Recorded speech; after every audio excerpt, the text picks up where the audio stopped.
दोस्तों, आज की इस वीडियो से हम लोग वर्ल्ड मैप को समझने की कोशिश करेंगे। यानी कि आज हम विश्व के नक्शे की कुछ एक ज़रूरी चीज़ों को जानेंगे, जिसमें महाद्वीप होंगे, महासागर होंगे, अन्य सागर होंगे और साथ ही साथ तीन महत्वपूर्ण चीज़ें होंगी, जिसको आप कहते हो अक्षांश यानी कि लैटिट्यूड, देशांतर यानी कि लॉन्जिट्यूड और गोलार्ध यानी कि हेमिस्फीयर के बारे में।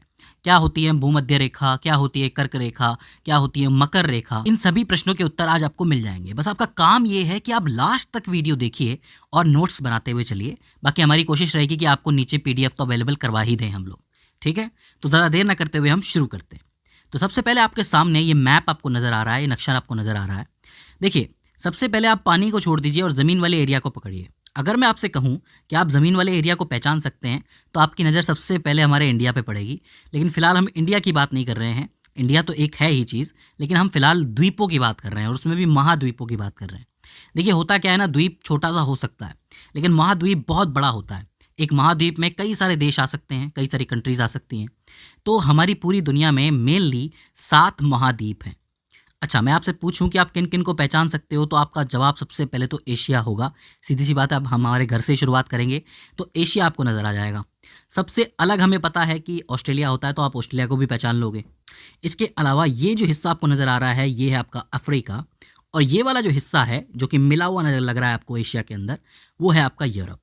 इधर की तरफ आओगे तो ऊपर है नॉर्थ की तरफ है क्योंकि ये, तो ये नॉर्थ अमेरिका, और नीचे चलोगे तो नीचे आपका साउथ अमेरिका, और आखिर में सबसे नीचे अगर आप देखोगे तो आपको अंटार्कटिका भी नज़र आ जाएगा।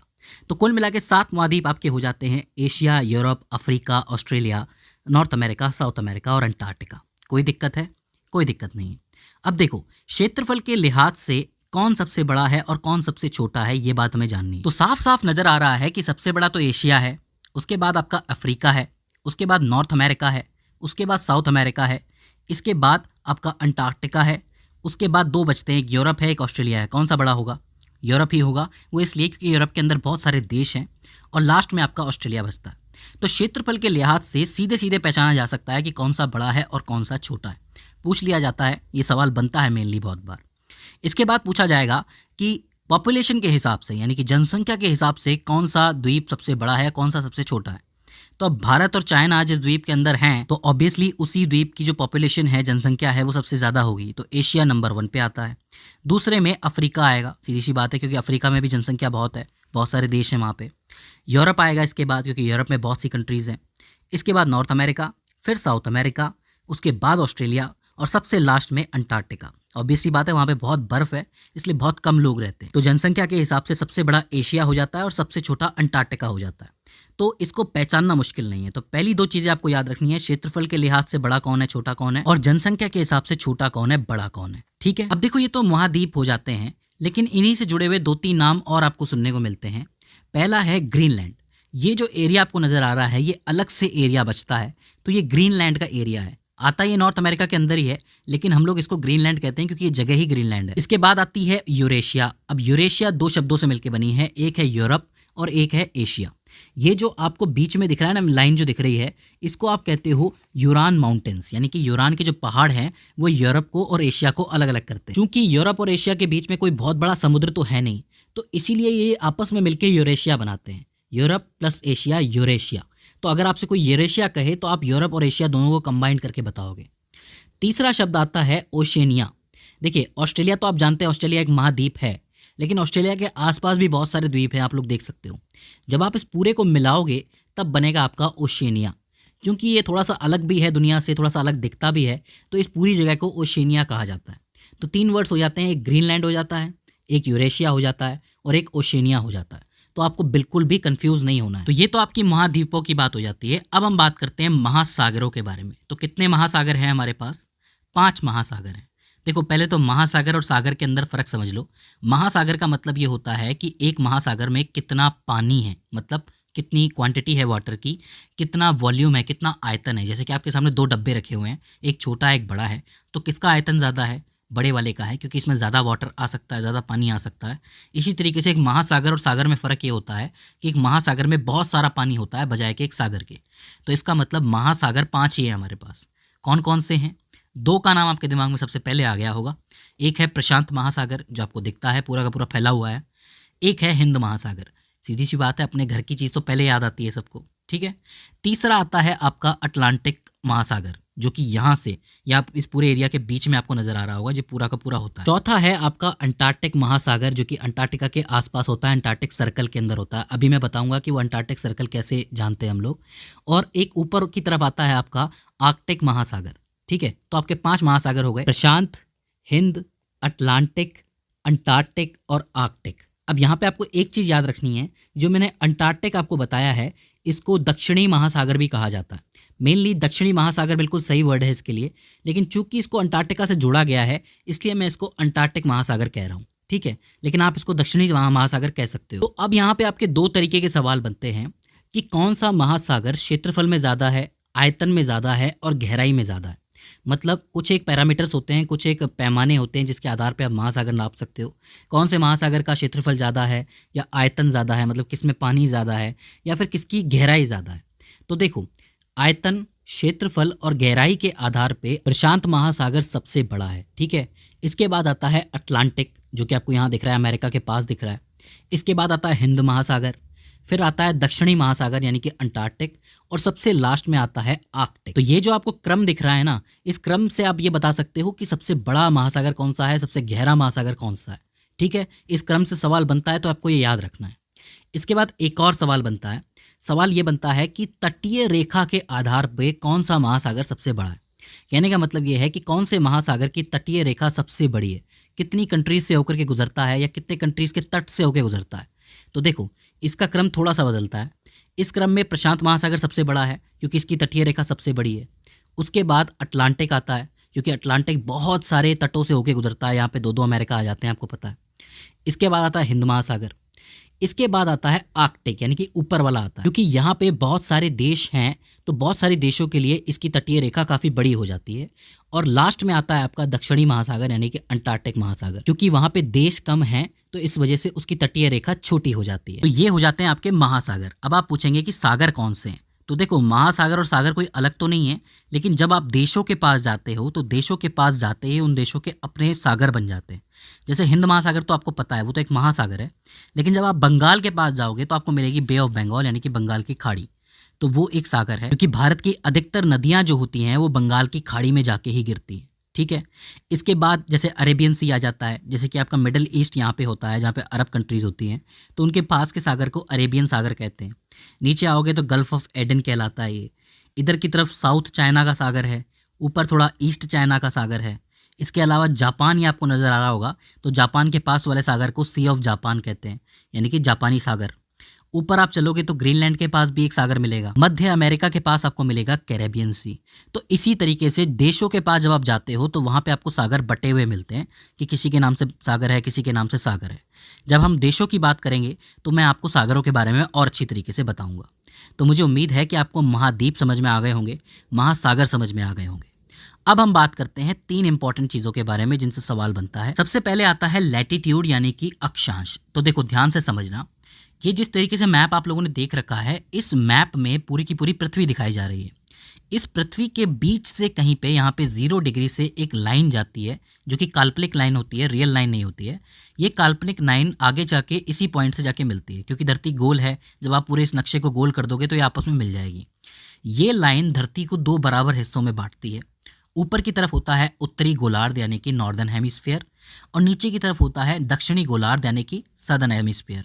और इस रेखा को आप लोग कहते हो इक्वेटर यानी कि आपकी भूमध्य रेखा, और यहीं से शुरू होते हैं आपके अक्षांश यानी कि लैटिट्यूड। भूमध्य रेखा एक लैटिट्यूड की लाइन है। इसी के समानांतर जब आप ऊपर चलेंगे 10 डिग्री, 20 डिग्री, 30 डिग्री, 40 डिग्री, तो ये लाइंस खिंचती चली जाएंगी, ठीक है। बिल्कुल समानांतर लाइन होती है ये। तो ये जो लैटिट्यूड है ये आपका उत्तर की तरफ जा रहा है, ये सब लैटिट्यूड की लाइन है।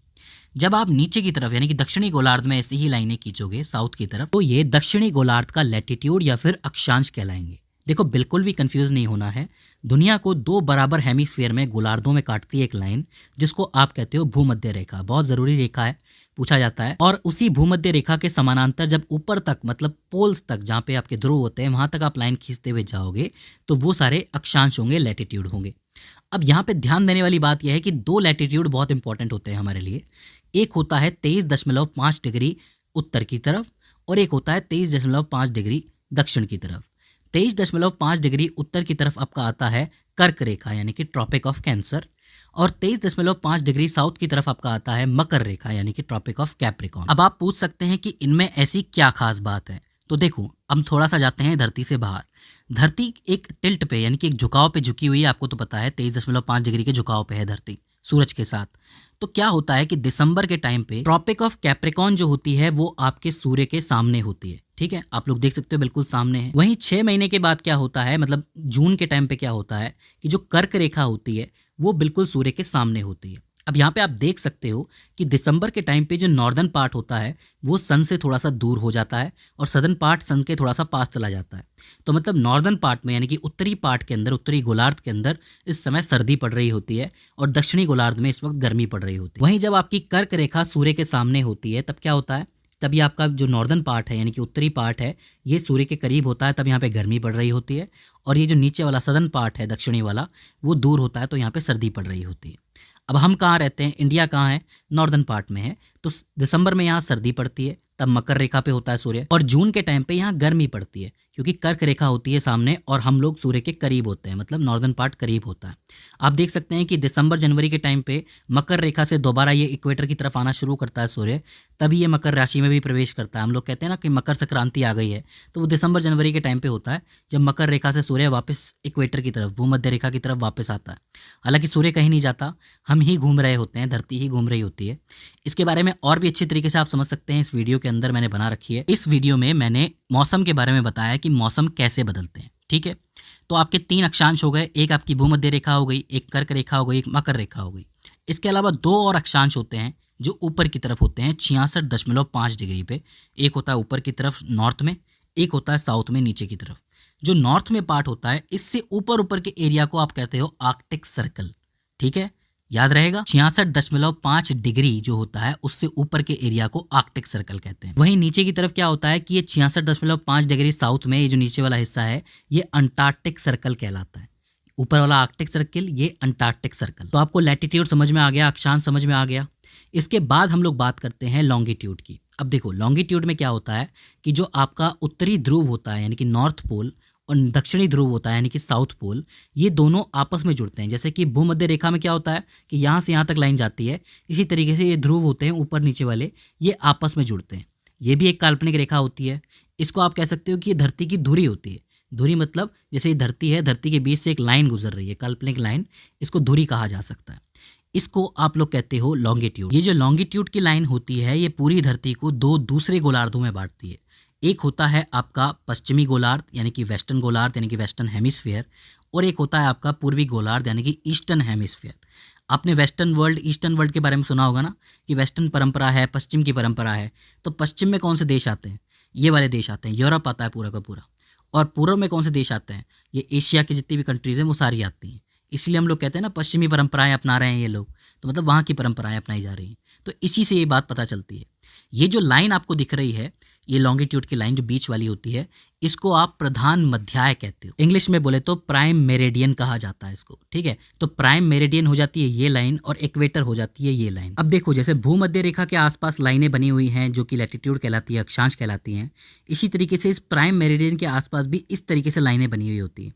ये समानांतर नहीं होती हैं, लेकिन ये कर्वेचर में होती है, घुमाव में होती है। इस तरीके से आप देख सकते हो। इन लाइनों को आप क्या कहते हो, लॉन्गिट्यूड की लाइन है। इन लॉन्गिट्यूड की लाइनों का इस्तेमाल जब प्लेन उड़ते हैं ना हवा में, तो वो भी करते हैं।